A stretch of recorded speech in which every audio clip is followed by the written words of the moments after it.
Good evening, ladies and gentlemen, and welcome to the Monday, June 27th, 2011 regular meeting of the Glendale Transportation and Parking Commission. May we have a roll call, please? Item 1A roll call. Commissioner Fouad? Here. Commissioner Sahakian? Commissioner Yakubian? Here. Commissioner Mangasarian? Here. Chairperson Wiseman? Here. What is next, please? Item 1B is flag salute. Chairperson Wiseman? Please join me in saluting our country's flag. I pledge allegiance to the flag of the United States of America, the republic for which it stands, one nation, under God, indivisible, with liberty and justice for all.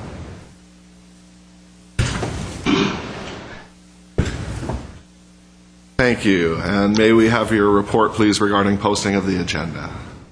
Yes. Item 2, posting of agenda. The agenda for the Monday, June 27, 2011 regular meeting of the Glendale Transportation and Parking Commission was posted by Friday, June 24th, 2011 before 5:30 p.m. on the bulletin board outside of City Hall. Thank you. What is next, please? Item 3 is approval of minutes. At 3A is May 23rd, 2011 regular meeting. Okay. Do any of my colleagues have any corrections or additions to the minutes? May I hear a motion to approve? Make the motion to approve. 3A. And a second? Okay, and we have, by acclamation, I guess, the minutes are approved. I'm going to interrupt the agenda here a moment for an item that we don't have listed, but which gives me great pleasure to announce. First of all, I wanted to mention that we have a new commissioner starting tonight, Mr. Mangasarian, and wanted to welcome him to this august body. And also wanted to recognize the former commissioner that Mr. Mangasarian is replacing, Chris Welch. And it gives me great pleasure to present Chris with this certificate of appreciation, which is hereby granted to Christopher Welch for valued service and contributions to the City of Glendale's Transportation and Parking Commission. And I wanted to just add my own personal congratulations and thanks to this, and mention that it was a great pleasure to have you serving on this commission, and you will be missed, and hopefully we're going to maybe see you around these parts sometime soon, perhaps in your new professional capacity. So I will come down.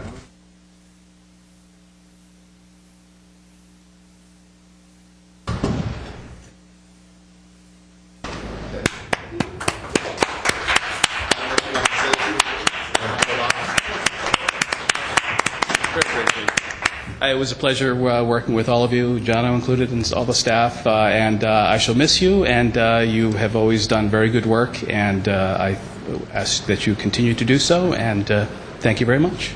Good luck. Chris, thank you. I see now you don't have to wear a tie. Exactly. Thank you. And what is next, please? Item 4 is oral communication. Discussion is limited to items not a part of this agenda. Each speaker is allowed 5 minutes. The Commission may question the speaker, but there will be no debate or decision. And I have received no cards for oral communications, which again is for items not on the agenda. And seeing no takers in the audience, let us proceed to the action items on our agenda. Item 5A is report on installation of speed humps on Cleveland Road between Glen Oaks Boulevard and Zook Drive. At 5A1 is motion recommending installation of 2 speed humps on Cleveland Road between Glen Oaks Boulevard and Zook Drive. Okay, Mr. Bogdanian.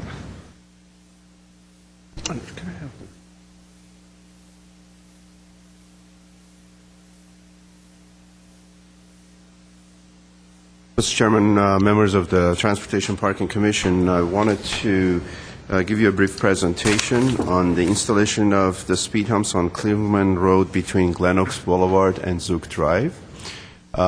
Cleveland Road is a residential street that essentially connects San Fernando Road to Glen Oaks.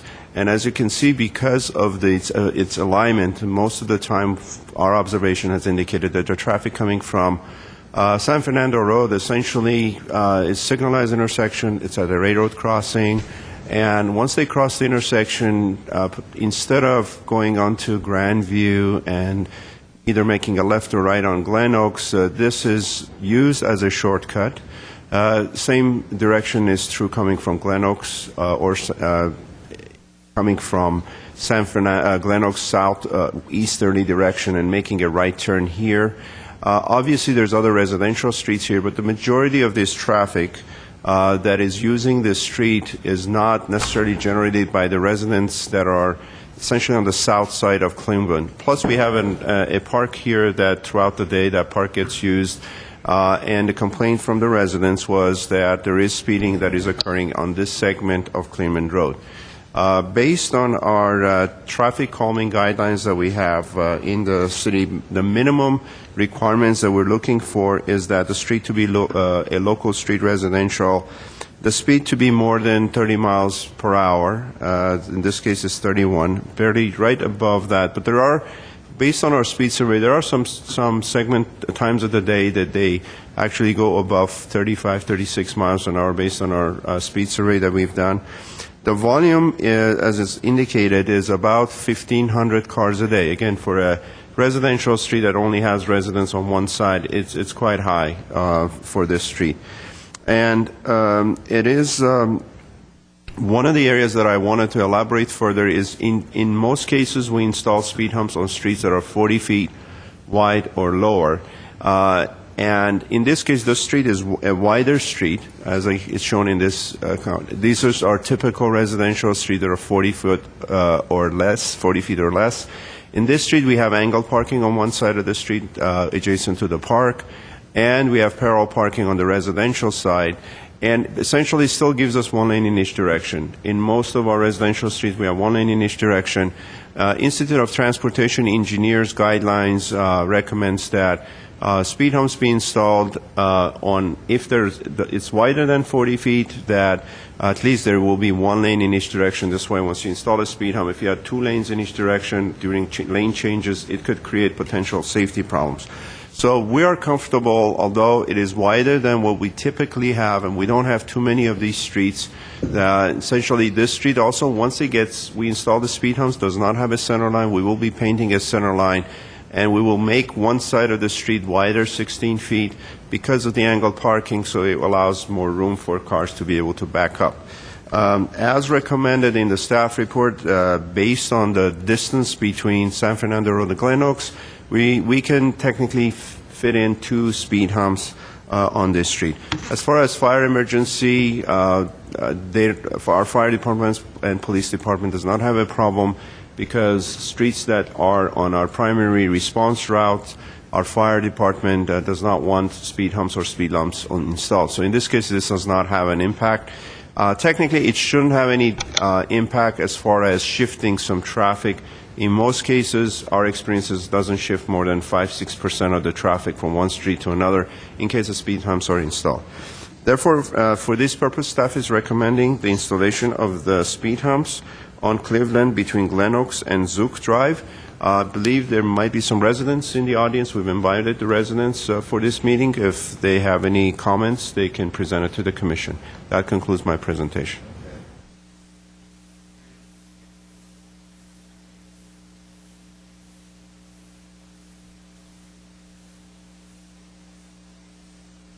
Sorry, I always do that, usually at least once a meeting, forget to turn my microphone on, and then the people downstairs have to call saying, turn it on. Let me start over. Okay, yeah. go ahead. I was going to say I have 4 speaker cards, and none of them specifically mention Cleveland. In fact, they specifically mention the other streets. So I just wanted to make sure if there is anybody in the audience that wants to speak about the Cleveland, now's the time. Mr. Chairman, we gave you a handout just before the meeting. This is on comments that we received online via email or by phone based on the letter that went out to the residents. So there is one resident from Cleveland that did not leave their name, but they said that they were in support of the speed humps and believe that the proposed speed humps will reduce speed and cut through traffic on Cleveland. Okay. So are there any questions from Commissioners for staff. Mr. Magdanian, excuse me, are there any businesses, any adverse impacts that you can detect? No, the only access there is, we don't believe so. There is an alley that runs, if I can go back, Anush. There. There is an alley, I don't know if I can. No, I know. I'm going to go back, if you can go back to the previous slide. Okay. There is an alley in this area that there accesses businesses along San Fernando Road, but they're right before the location of the speed humps. And so we don't believe there will be any impacts to them. In addition, I failed to mention that we are going to be upgrading the railroad crossing at San Fernando and at Grandview. It will be a major reconstruction of this intersection, and we're upgrading the railroad crossing equipment with the state-of-the-art equipment similar to Flower Street. And but that should not impact any of this traffic. There might be some modifications and channelization at this location that we can further try to limit traffic using Cleveland as a shortcut. Mr. Bagdanian, in the process of this, looks like you're going to be doing some restriping with the street, including the parking changes. Is this by any chance, this road, on any consideration for bike lane? I know that you were looking at the streets right now, and I'm curious to know if it is. Would that be something would be incorporated since we're near the park? I don't know if you're going to be doing that all at the same time, but there's some width there that you guys are trying to get rid of, and I'm just curious, was that considered at all? Yeah, one problem with the bike lanes, as you know, would be the angle parking. Angle which is parking, on the right. park side, so that would be a difficulty if we were to put in a bike lane behind the angle parking Right. spaces. So once you take that out, I think this is not, but I will double check if there is, if it is on our bikeway master plan, the ideas that are generated by the Bicycle Advisory Committee, and if there's any way we can take advantage of in striping bike lanes on this stretch, we will do that. Okay.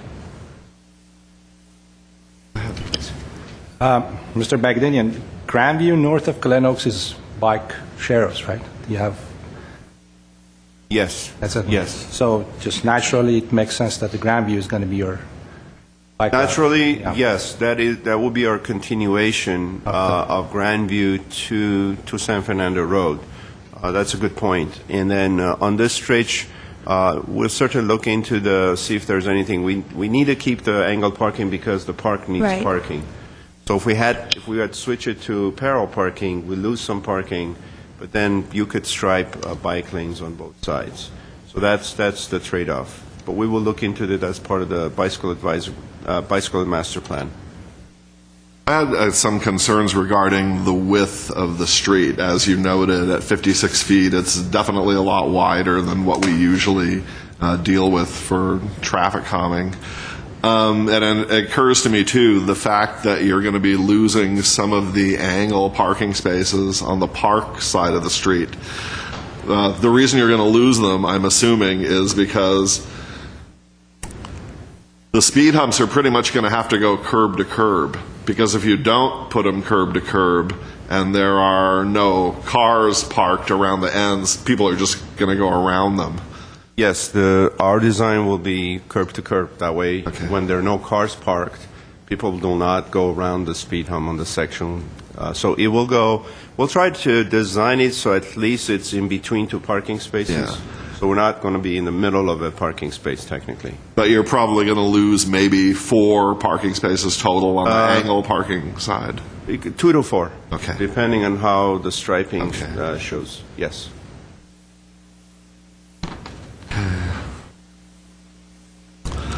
I don't have any other questions, and we have no one from the public here, and we have a staff recommendation to approve, and except for the issue about the width of the street, we have all our requirements met. So, do I hear a motion? I move that we approve the proposal as set forth. I'll second that. Okay, we have a motion and a second. May we have a roll call, please? Commissioner Fwad? Yes. Commissioner Sahakian? Commissioner Yakubian, Yes. Commissioner Mangasarian, Chairperson Wiseman. Yes. What is next, please? Say just one, Mr. Magdanian, I know this area quite well. When this street intersects Glen Oaks, it's tremendously wide. I've often thought it would be a great place for a little traffic island to set off the street. Yes, we're aware of that at the where you have a sweeping. We go back to the.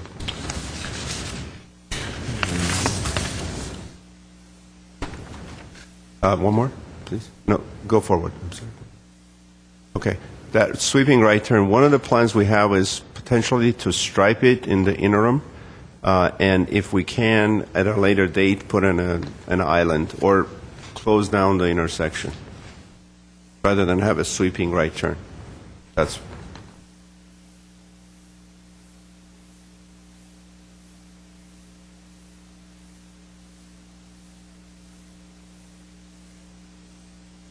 All right. Well, if there is no more discussion, what is our next item?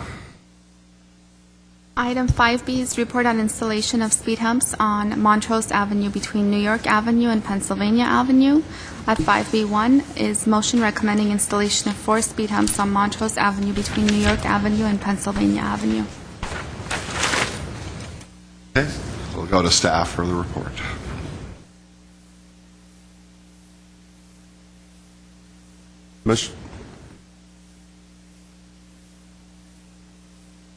Thank you. One more. Thank you. Mr. Chairman, members of the Transportation Parking Commission, this next item is the speed humps installation on Montrose between New York Avenue and Pennsylvania Avenue.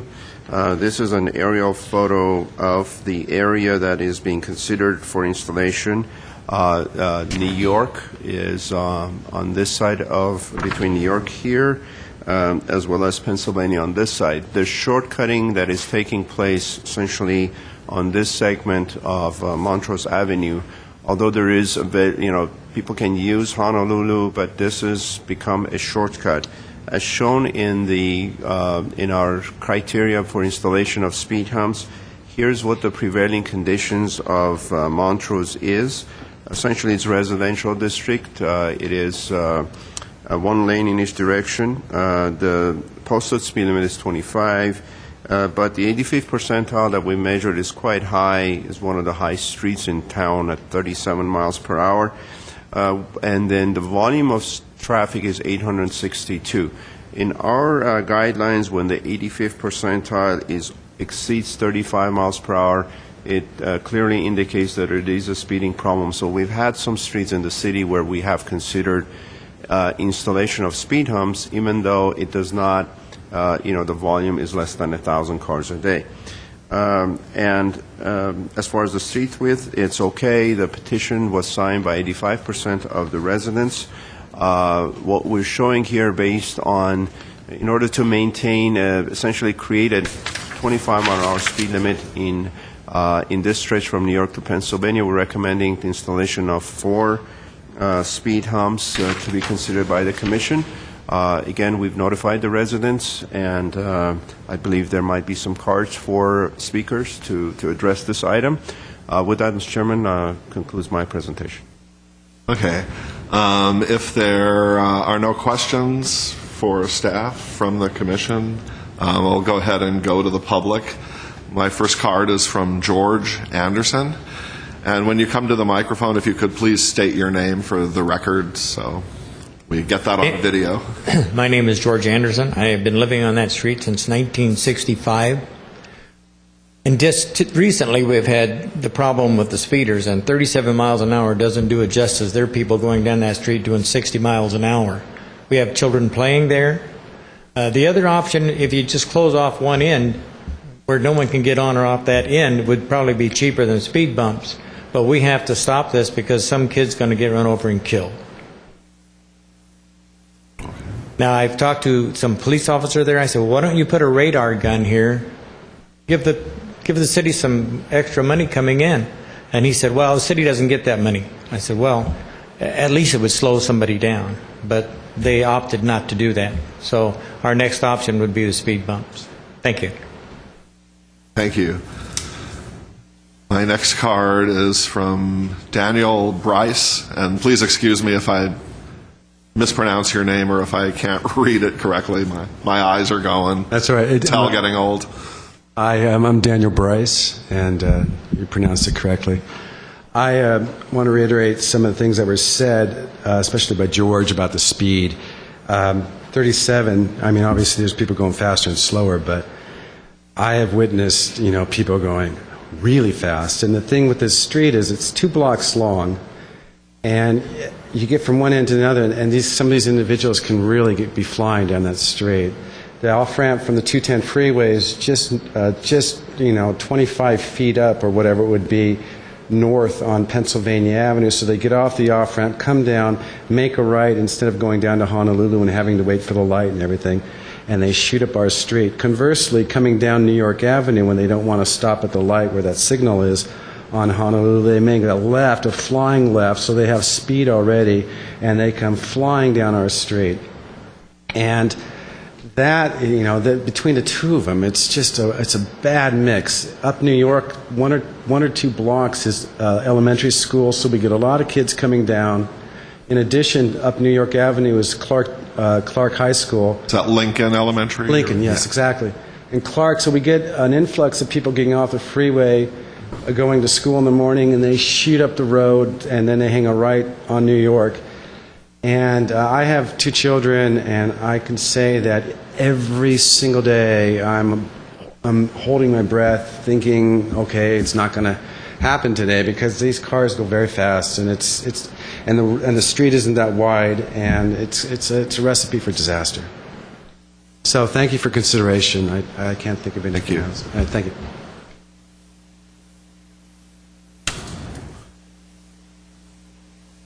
And my next card is for Luis Figueroa.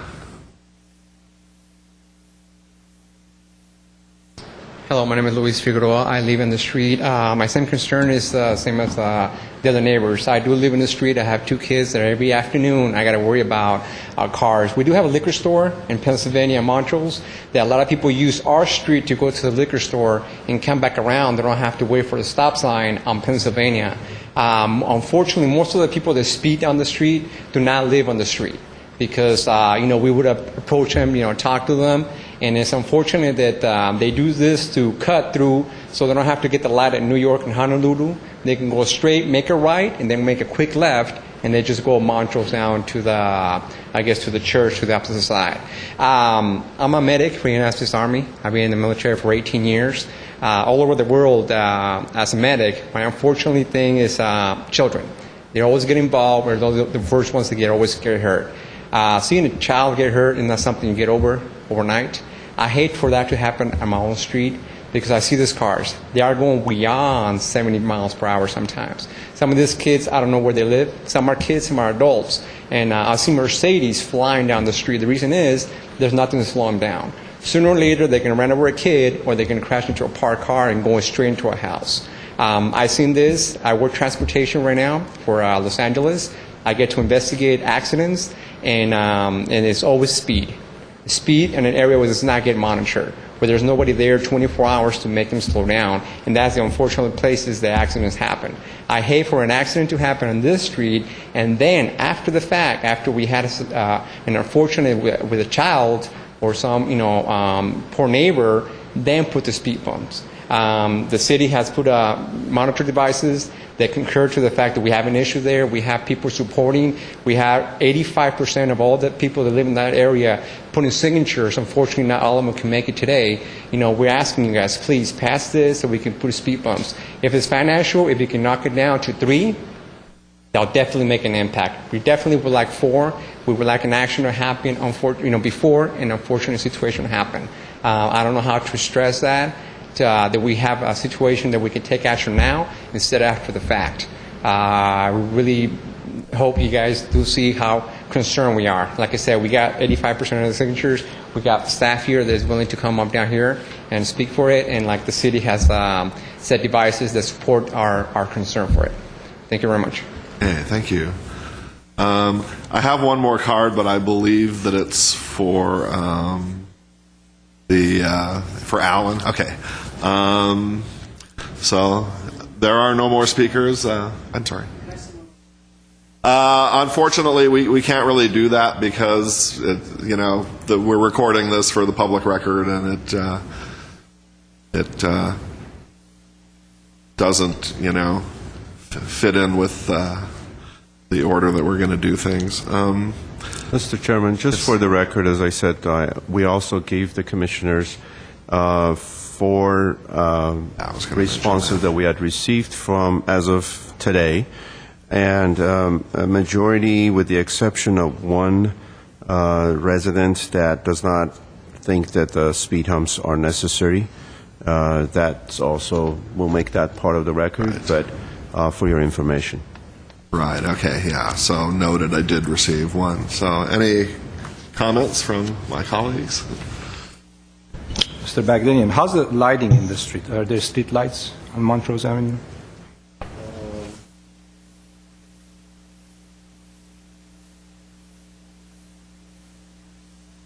Maybe one of the residents maybe can answer What was that. the question? Street lights. Yeah, we do have the lights, but they're... Yeah, if you could come up to the microphone, please. Yes, we do have lighting, but we do have a lot of trees that cover up the lighting. They're the lighting that exceed the tree length. So we do have some, but like I said, the trees just block the light from it. So in reality, they're not lighting up too much. Towards New York, there's less trees, so you can see a little bit more light. You can say from 3324 down, the trees get heavier, on the both sidewalks. So the streets, the percentage it drops like 80% of whatever lights those the lights that are currently there do shine on the street. Thank you. I just wanted to make a quick comment. I'm exceptionally sensitive and supportive of residents who I often term are caught between point A and point B. People who are just trying to get to their end destination, this case being the on-ramp to the freeway, with what I sometimes consider reckless disregard for who lives in between those 2 points. And I think the analysis that we have and the guidelines set forth in the city is very good, and we follow it in terms of the speed limit requirement, but that doesn't reveal the whole truth of how many of those drivers are distracted coming down that street on their cell phones and texting with that speed in combination, and with the children there. I think it's highly, highly dangerous. So I'm exceptionally supportive of this. I would agree with my colleague. I live in this area. I'm very familiar with all of these streets, drive on them pretty much on a daily basis. Although, surprisingly enough, after having lived in that area since 1986, I've never driven down this particular stretch of Montrose Avenue, because if you're approaching it from the east, it's very difficult to cross Pennsylvania and go straight onto Montrose. It's I guess you can't legally do it. You have to make a right and then a left. They have a median there. You cannot cross Montrose. Across Pennsylvania, go from Montrose Avenue to Montrose Avenue. Yeah, okay. The street is a very nice, straight, shady street with big trees that grow over both sides, some that touch in the middle. And this is actually very similar, I think, to the other speed bumps that we've put in some of the streets closer to Lincoln Elementary for some of the same problems. And again, we had problems with speeding cars. I remember, going into people's houses. And I would not like to see this happen here. And I would support the staff recommendation for the speed humps on Montrose. All of the requirements are met. And I guess that's all I would have to say at this point. So do I hear a motion? I'll go ahead and move 5B1. I'll second.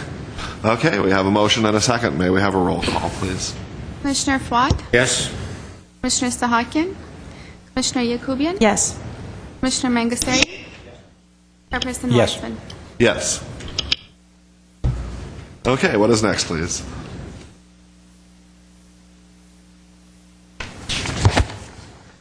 Item 5C is report on installation of speed humps on Allen Avenue between Victory Boulevard and Lake Street. At 5C1 is motion recommending installation of 3 speed humps on Allen Avenue between Victory Boulevard and Lake Street. Okay, Mr. Bogdanian. I forgot to. Mr. Chairman, members of the Transportation Parking Commission, this item is also for installation of speed humps on Allen Avenue between Victory Boulevard and Lake Street. Victory is at the bottom of the screen, and Lake Street is to the north. One of the, if you look at the street network of this area, is given that we have the I-5 freeway running through this residential, bisecting the residential area and the industrial area on the east side of the 5. We have 3 interchanges or 3 accesses that you can cross the 5 freeway, Alameda on the north side, Western interchange on the south side, and then Allen is the only one which is at grade and then goes underneath the freeway. But it does dead end at the railroad tracks. A number of years ago, because of the safety reasons, we closed Allen at grade crossing. So Allen is the only street, essentially, again, carries some of these traffic that doesn't want to use Alameda or Western for accessing to and from the industrial area on the east side of the 5 freeway. As a result, if you look at the prevailing conditions on Allen and as it meets the guidelines for traffic calming, we have 1 lane in each direction. It's residential in nature.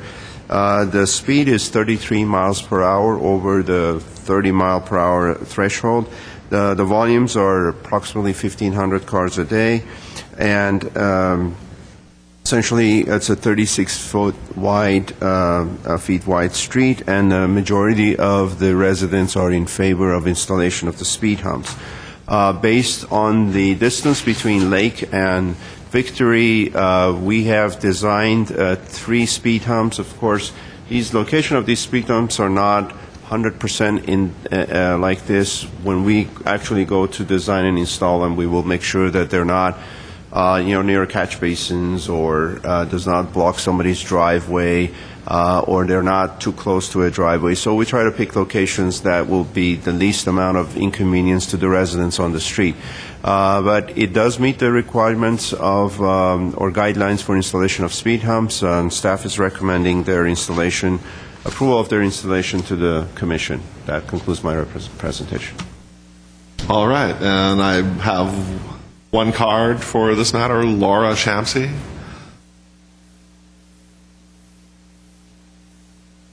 Good evening, Laura Shamsi. I live on Allen Avenue, and I'm here in favor of the speed humps. One of the other things that should be noted is that Home Depot went in down on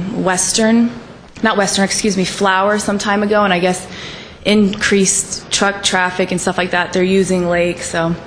The other thing is I'm a horse owner, and it's an equestrian neighborhood, and we'd love to see traffic slow down, make it a little safer on the street for not only the kids, the residents, but also myself as an equestrian. That's about it. Basically just make it safer, slow down traffic, maybe have some of the trucks that go to Home Depot use either Western or Alameda, deter them, and make it safer for myself and everyone else. All right, thank you. No, thanks. If I may, I'm familiar with this neighborhood. Actually, I was at that Home Depot today. Did you want? I was at the Home Depot today. I did not go down Allen.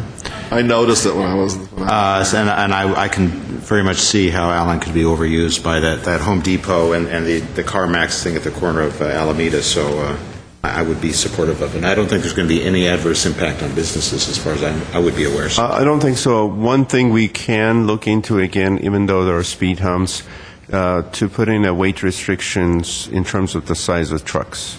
That's something I just didn't think about it, but I think that would be a good idea in view of the truck traffic. Yeah, because there's other much better streets, Western and Alameda, for use, so they should not be using Allen for that. Even though we put in speed humps, there's a potential that we'll continue to use it. So we can look into putting in some weight limits.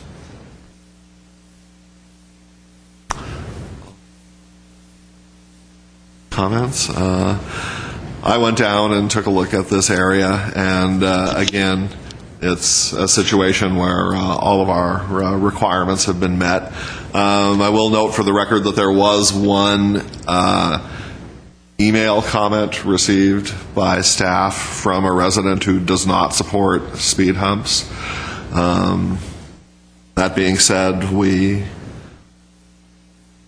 do have all our requirements met, so I will support this, and if someone will make a motion, we can continue.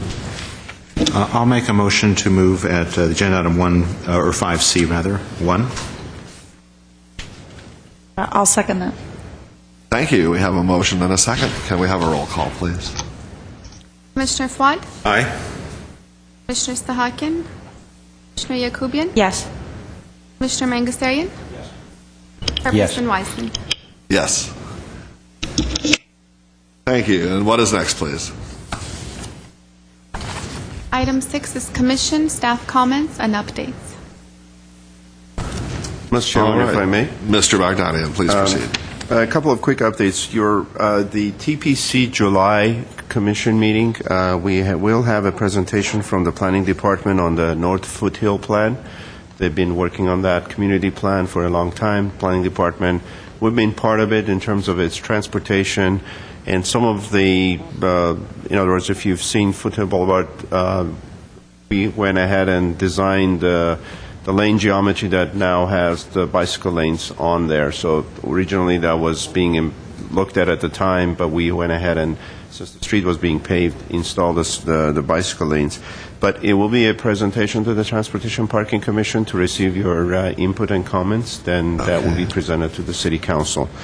That would be your July meeting. Also, give you an update on the Bicycle Advisory Committee. We've had 2 meetings, and we are now working as staff on the recommendations that came out of the community meeting as well as the Bicycle Advisory Committee.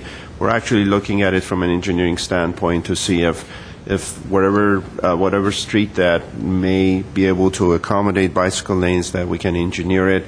We just don't add it on an exhibit and show it that we will do it later, so we try to do the work up front. So we will then bring it back to the Bicycle Advisory Committee meeting, and then also have additional community meetings with our consultant to get everybody's input. We already have a website, a link to the Bicycle Advisory Bicycle Master Plan project, and we are receiving comments from the public as they go online. They can provide us comments in areas that they're interested in for bicycle safety, bicycle lockers, or if they have any comments in general where bicycle lanes or facilities can be installed. Yeah, and I would like to encourage anyone listening, especially if you ride a bicycle in Glendale and you get to your destination and you've got nowhere to lock it up, please get on the website and give us your ideas for where bike racks should be placed in the city. Mr. Chairman, we also have a budget for that purpose. We selected the consultant, a vendor, through a competitive process to install, the latest designs in bicycle racks either in residential areas near parks or commercial areas as well. So we do receive comments on those, and we will install them if they meet a certain criteria and guidelines that we have. In addition to that, we have another update on what we call the Safe Route to School. It's a grant process from the state that we apply for, and we've been quite successful. Under the first phase of the Safe Route to School 2 years ago, we received close to $1 million that we selected 6 different schools to essentially try to improve sidewalks, crosswalks, intersections, widen crosswalks or reduce the width of the crosswalks by bumping out the curbs in order to make it safer for school children to and from the schools. We applied for the second phase also. We received funding for that. Now we're in the process of applying for the third phase, which is federal funding for Safe Route to School also. That would be, we just did a workshop on last Thursday to receive, we invite the schools that we are considering. We invite the school officials, Glendale Unified School District. We also invite parents, teachers that are involved in school safety. Basically do a small workshop, get their input. So once we put the application together, it's a community developed type of a plan, and that has been very successful in our grant applications that we've submitted under Phase 1 and 2. So the last one was also attended, Commissioner Yakubian, and it was a very well attended, and we believe we should be very competitive in our next round of application for this. That concludes my comments, and be happy to answer any questions you may have. Are there any questions? Deadline for the applications, July 15. July 15, yes, we're working on that. I wanted to just kind of echo what Jono was saying, but he's being incredibly modest. The city, I attended the meeting, the workshop on Thursday, and was quite proud to be in attendance to see the incredible effectiveness, the interaction between city staff, the Glendale police, stakeholders in the city, representatives from these schools, each of them sharing their particular problems that face the environment around their school in regard to safety, and the exchange of ideas between these schools, whether they're at one end of the city or the other end. We seem to all have problems in common. The Safe Routes to School, they have their particular points that they try to address, which is the education, the enforcement, the engineering, the encouragement, and the evaluation. And these are the 5 E's that Safe Routes promotes. And it was just a wonderful to be there. And again, by improving the areas around the school, it's a win for all of Glendale. Even if your kids don't go to that school, it's a wonderful thing to see schools around Glendale improving. And just a reminder, which is kind of coming up around the corner, is going to be the International Walk to School Day, which Glendale has been a part of, the schools, through the great work of Kara Sergal. She's been heading that and doing a fabulous job, and that's going to be October 5th. I hope I got that one right. It's 5th, I think. So anyone who's interested in getting involved with their school, it's a great, great thing to participate in. So those are my comments. Okay, thanks. Anybody else? Okay. I wanted to mention that Glendale's mayor, Laura Friedman, led a contingent of representatives from the city on a bicycle tour of Long Beach, presented by Charlie Gandy, who's the mobility coordinator. And the city of Long Beach has made a huge effort to become the most bicycle-friendly city in America. And they actually have a lot of support among their citizens and their elected officials. And they've put in, just in the last few years, a lot of bicycle infrastructure, most of which can be done fairly cheaply in terms of capital improvement budgets and things of that nature, because a lot of it is just paint.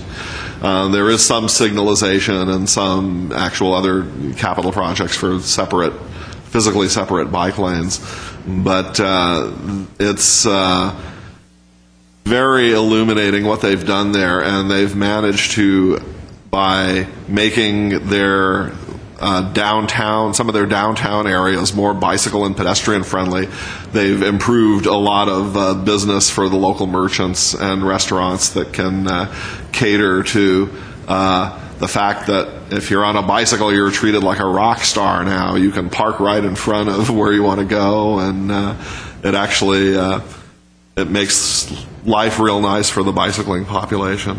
Also wanted to ask if we could get some status regarding the Bicycle and Pedestrian Advisory Committee, which was one of the recommendations for the Safe and Healthy Streets Plan that was passed by the City Council not too long ago. We've been very lucky here in Glendale to have had the services for the last, 2.5 years of Colin Bogart from the Los Angeles County Bicycle Coalition. And Colin's been working here on bicycle infrastructure and issues in Glendale, funded by a place grant from Los Angeles County Public Health. And that grant funding, unfortunately, is ending, and so we're losing Colin. And he's been very instrumental in, I think, getting things moving in Glendale towards improving our bicycle and pedestrian infrastructure. and I really would not like to see us lose that momentum. And what I would like to suggest, I guess, is that perhaps we agendize a discussion of this at our next meeting so we can decide how we're going to move ahead with a bicycle and pedestrian advisory committee as part of those recommendations. Mr. Chairman, if we're working on that in terms of when we did the Safe and Healthy Streets program, our recommendation was to make that a subcommittee of the Transportation Parking Commission. Yeah, and I believe we were also talking about having representatives from the Planning Commission and Parks and Recreation as well. I am working with the Parks and Recreation Department and Planning Department to essentially come up with a structure now that the plan has been approved. Got approved just recently, a couple of weeks ago. So we will put together a structure and then present it to respective commissions. We will basically, technically, the TPC will be the lead, and then we'll bring it to the commission as far as what the combination of the members are. Essentially, we're looking, as you said, commission membership, some residents at large, residents or maybe Unified School District, the Glendale Community College, to have groups that will all are stakeholders. And then on the staff side, we already had a group of technical staff that were working on that. We will continue to have a technical advisory committee that as these plans go forward, like street improvements plans. Right now, we work very closely with the engineering department. This is all within the Department of Public Works, engineering division, planning department on any street improvement project that comes part of the CIP. So if, Mr. Chairman, if you don't mind, we'll try to bring that back to you in September sometime, just to give us a little bit more time to be able to pull it. But it is on our radar. Okay. We will be addressing that. Like I said, my concern is I don't want to lose momentum. I think it's real important, and it's not just the bicycle stuff; it's the pedestrian component of it as well. So thank you for keeping that. And I assume that my colleagues all received the same email that I did from Elise Kalfayan, who was probably one of the people who would be a good member to have on that committee in terms of community members, and she's in support of this as well. So like I said, I want to make sure this doesn't drop off the radar. All right, are there any other comments or items that anybody else has? Do I hear a motion to adjourn? I move to adjourn. I'll second. We are adjourned. Thank you. Thank you.